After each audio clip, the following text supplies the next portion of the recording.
Hello everyone, I Savita, PGD Computer Science from Government Girls Senior Secondary School, Murthaladda, Sonipat. Today we will cover the next topic in our series of computer network, that is a OSI model, TCP/IP model. Now what is the full form of OSI model? OSI means Open System Interconnection. Open System Interconnection.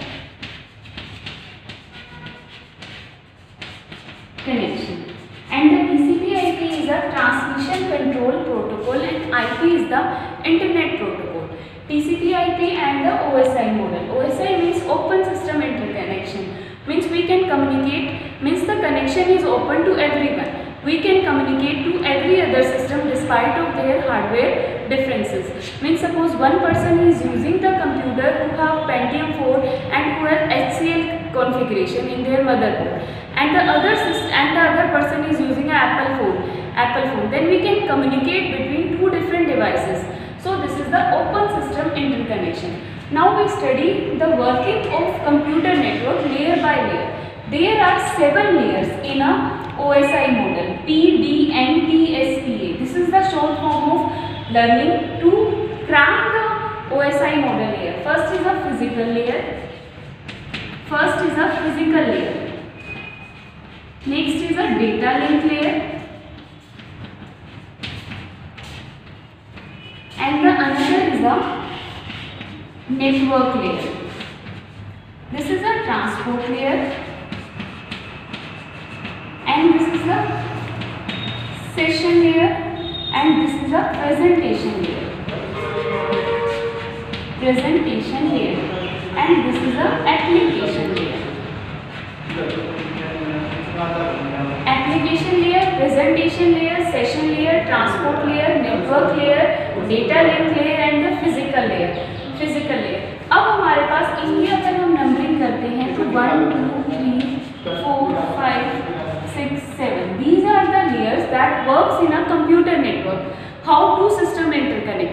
Suppose you want to open a website, that is a www.yahoo.com.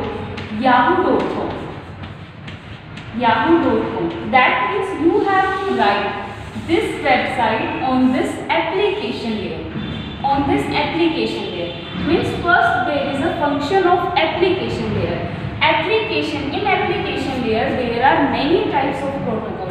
For example, your file transfer protocol. Means if you want to transfer any file from one system to another system, that means there is a protocol, that is a file transfer protocol. If we want to send a mail from one computer to another computer, there is a simple mail transfer protocol. And there is another protocol, that is a HTTP. I already told you about this. HTTP protocol is a hypertext transfer protocol. In the hypertext transfer protocol, suppose one client want to fetch the page from the server.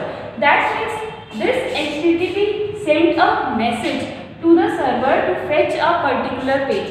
This is the hypertext transfer protocol. Next we already studied about the HTTPS. HTTPS means security. Hypertext transfer protocol in a secure manner. Suppose we want to access the data from the Punjab National Bank. That means that data must be secure. And suppose we want to do online shopping from the Amazon, Flipkart, Snapdeal, तो वो हमारे पास क्या है कि वो जो data होगा वो हमारा सेफ होगा. That is for a security purpose.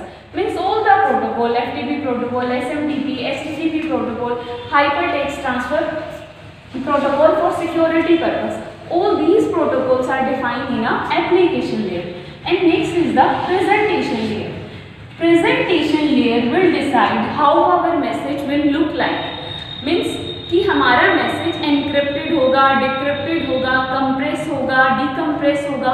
Encrypted का मतलब क्या है कि जैसे सपोज मुझे हेलो लिखना है, हेलो को मैं दूसरी फॉर्म में लिख दूँ कि सपोज मैंने एच को दे दिया नाम, मैंने ABCD को नाम दे दिया, ABCD EFG H, इसको मैंने नाम दे दिया 1 2 3 4 5 6 7 8. H का नंबर क्या है 8, E का नंबर हमारे पास क्या है 5, एल का नंबर सोन जैसे भी आएगा हमारे पास A B C D E F G H I J K J K L। L का नंबर हमारे पास 9 10 11 12, तो एल का नंबर हमारे पास आया 12, फिर एन हमारे पास 10 और सपोज ओ का हमारे पास आता है K L M N O P, तो वो हमारे पास आया सपोज ओ का नंबर आया हमारे पास 50।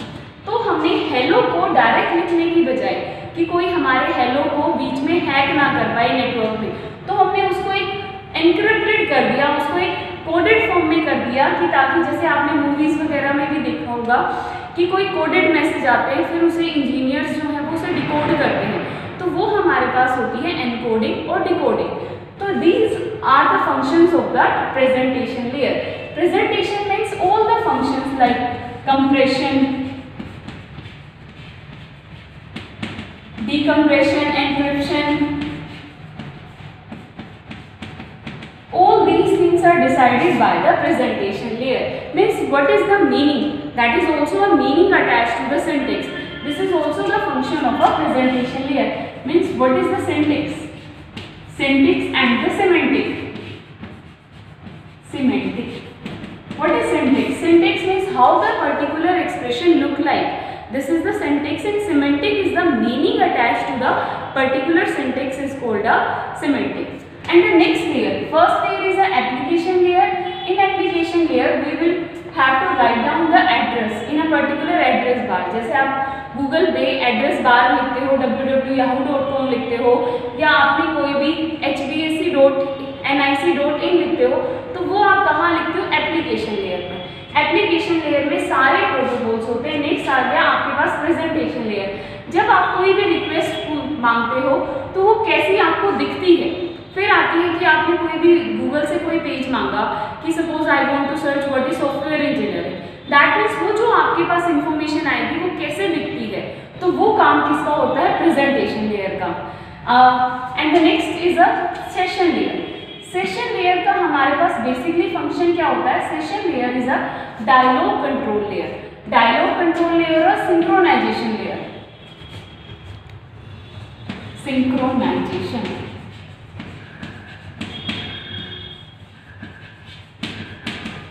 and the dialogue control.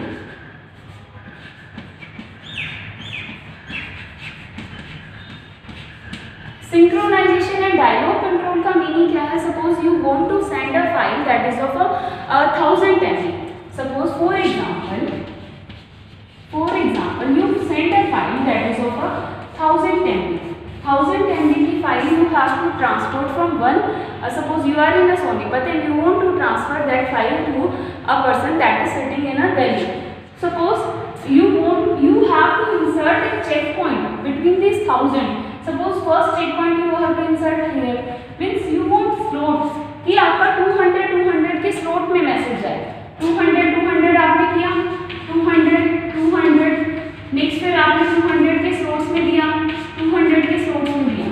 तो ये सेशन लेयर का फंक्शन क्या है कि सपोज आपका नेटवर्क फेल हो जाता है, 200 जा चुके हैं, फिर यहाँ पर ये 200 जा चुके हैं, यहाँ पर आपका कनेक्शन फेल हो जाए, तो आपको जरूरत नहीं है कि आपको फिर दोबारा ये यहाँ से स्टार्ट करना पड़ेगा। आप अपना जो कनेक्शन है कहाँ से, आपकी फाइल वापस कहाँ से स्टार्ट होगी? इस वाले ये चेक पॉइंट से। तो दैट मीन्स क्या है? सेशन लेयर क्या करती है? चेक पॉइंट इंसर्ट करती है कि जहाँ से आपका कनेक्शन फेल हुआ है उसके बाद से करती है। सपोज आपका कनेक्शन फेल हो गया 130, सपोज आपका कनेक्शन फेल हो गया 200 के में गया, फिर आपका कनेक्शन फेल हो गया 289, तो यहाँ तक आपका बिल्कुल सेफ चला गया है। वो फिर से 1 से 200 तक नहीं सेंड करेगा, वो 201 से वापस सेंड करेगा। तो चेक पॉइंट आप इंसर्ट करते हो sessions. And the next layer that is a transport layer. What is the function of the transport layer? Session layer ने मैसेज को फ्रेगमेंट्स में डिवाइड किया, मैसेज को पार्ट्स में डिवाइड किया। 201 से लेकर 200 तक गए, फिर लेकर 201 से लेकर 400 तक गया मैसेज, फिर 400 से लेकर हमारा 600 तक गया, फिर 601 से लेकर हमारा मैसेज ऐसे जाता है। तो ट्रांसपोर्ट लेयर क्या करती है कि हमारे मैसेज में कोई भी एरर ना आए। तो ट्रांसपोर्ट लेयर का फंक्शन क्या होता है? It ensure the error free delivery from the session layer to the transport layer. अब इसका और काम क्या होता है, ट्रांसपोर्ट लेयर इसका ये काम हो गया। फिर हमारे पास बेसिकली ये देखता है कि पहले यही आए हमारे पास, it ensure the correct order of the message. First हमारे पास ये पैकेट आए, फिर ये आए, it ensure the numbering, correct numbering of the segmented message. यहाँ पर हमारे पास क्या हुआ, मैसेज फ्रेगमेंट्स में डिवाइड हुआ, सेगमेंट्स में हुआ डिवाइड, यहाँ पर उसको रीअसेंबल करेंगे हम। यहाँ पर मैसेज फ्रेगमेंट्स में डिवाइड हुआ था, यहाँ पर हमने क्या कर दिया, उसको रीअसेंबल कर दिया मैसेज को। तो this is the function of the transport layer. Next that is a network layer. Network layer का मतलब क्या है कि जो भी आप बोलते हो कि आईपी एड्रेस क्या है, कंप्यूटर में नेट चलाने के लिए IP address, that is a internet protocol address. जैसे ये एक आईपी एड्रेस है, this is a IP address. BSc जैसे हरियाणा गवर्नमेंट की साइट होती है bsc.h, bse.h, bsech, Bhiwani school of education Haryana. तो ये भी हमारे पास क्या है, ये एक आईपी एड्रेस है पर्टिकुलर इस साइट का। तो ये हमारे पास क्या हो गया, आईपी एड्रेस। ये सपोज क्या डिसाइड करती है, सपोज मेरे पास ये सोर्स है और ये हमारे पास डेस्टिनेशन है और बीच में बहुत सारे हैं। सपोज जैसे suppose you want to send a letter from Haryana to Mumbai, तो सपोज आपके पास बहुत सारे रूट आएंगे कि वो कैसे जाएगा। सपोज यहाँ सोर्स है और उसे यहाँ से भी रास्ता है, यहाँ से भी रास्ता है और ये यहाँ से भी रास्ता है। एक बात है वो यहाँ से भी जा सकता है, यहाँ से भी जा सकता है, यहाँ से भी जा सकता है, फिर यहाँ पहुँचेगा। तो नेटवर्क लेयर का फंक्शन क्या होता है, वो ये डिसाइड करेगा कि जो भी हमारा मैसेज है वो किस रूट को फॉलो करेगा, वो यहाँ से लेकर यहाँ तक जाएगा या वो इस रूट को फॉलो करेगा। तो ये किसका काम होता है, नेटवर्क लेयर का। नेटवर्क लेयर क्या डिसाइड करता है कि वो किस रूट को फॉलो करेगा, और रूट क्या होगा, जो शॉर्टेस्ट रूट होगा।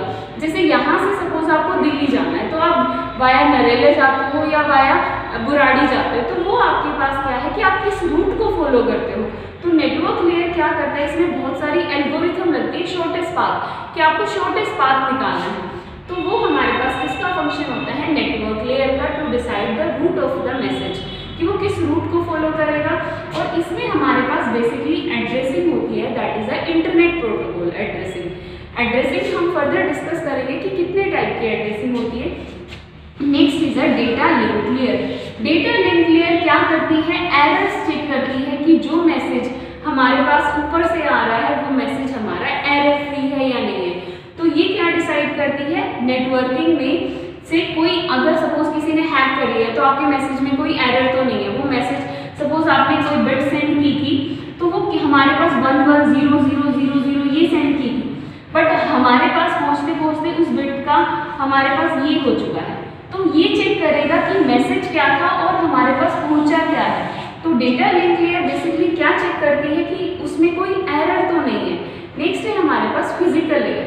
फिजिकल लेयर क्या करेगी, हमारा message computer only understand a binary language, that is a 0 और 1 लैंग्वेज। 0 और 1 लैंग्वेज को समझता है, but we understand in a high level language. High level language, that means there must be a system that convert a message into a computer understandable form, that means a physical layer convert the particular message into a binary language, so it will finally goes to the computer। अब हमारे पास क्या होगा, ये जो भी message है वो कन्वर्ट हो जाएगा बाइनरी में। अब ये मैसेज वायर के थ्रू, आप सपोज वायर के थ्रू जाएगा, ये हमारी सपोज एक वायर है, वायर के थ्रू वो दूसरे कंप्यूटर पे जाएगा। तो दूसरे कंप्यूटर पे भी यही सारा काम होगा। दूसरे कंप्यूटर पे भी क्या होगा, PDNPSPA।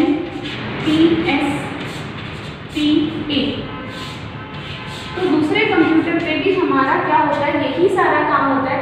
एक यूजर ने डेटा सेंड किया, एप्लीकेशन लेयर पे लिखा, प्रेजेंटेशन लेयर पे हुआ उसका काम, सेशन लेयर पे चेक पॉइंट्स हुए, ट्रांसपोर्ट लेयर पे हुआ, नेटवर्क लेयर पे हुआ, data link layer, physical layer. यहाँ से डेटा गया केबल्स के थ्रू, केबल कुछ भी हो सकती है, हमारी सैटेलाइट हो सकती है, और वो दूसरे यूजर के पास पहुँचा है। पहले वो फिजिकल लेयर के पास पहुँचेगा जो बाइनरी में होगा। डेटा लिंक लेयर से एरर चेक होगी, नेटवर्क लेयर से वो देखा जाएगा कि वो कहाँ से आया है, किस नेटवर्क से आया है। ट्रांसपोर्ट लेयर में जो मैसेज हमारा सेगमेंट्स में डिवाइड हुआ था उसकी नंबरिंग होगी, यहाँ पर चेक पॉइंट्स इंसर्ट होंगे। प्रेजेंटेशन लेयर में अगर सपोज इसने इनक्रिप्ट किया है तो तो वो उसको डिक्रिप्ट करेगा, इसने कंप्रेस किया है तो उसे डिकम्प्रेस करेगा, एप्लीकेशन लेयर में फाइनली यूजर को अपना आंसर मिल जाएगा। तो ऐसे हैं दो सिस्टम वर्क करते हैं, ये सारी लेयर हमारे पास बीच में फंक्शन प्ले करती हैं अपना अपना कि इस लेयर का क्या क्या फंक्शन है। Thank you, this is the topic of the OSI model.